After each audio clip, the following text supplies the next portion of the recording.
টকাৰ বাবেই মাৰি পেলালে জুবিন দাক।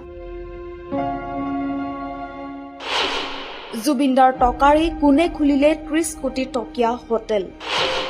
জুবিন দা ইণ্টাৰনেলি ফিট নথকাৰ পিছতো কোনে লৈ গৈছিল ছিংগাপুৰলৈ।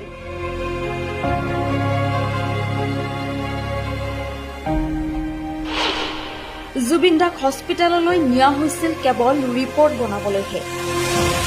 খোল খাইছে জুবিনদাৰ মৃত্যু। টকাৰ বাবেই মাৰি পেলালে জুবিন দাক। জুবিনদাৰ টকাৰে কোনে খুলিলে ৩০ কোটি টকীয়া হোটেল। জুবিন দা ইণ্টাৰনেলি ফিট নথকাৰ পিছতো কোনে লৈ গৈছিল ছিংগাপুৰলৈ।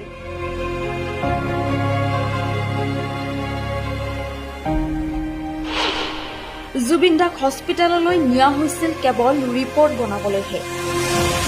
খোল খাইছে জুবিনদাৰ মৃত্যু।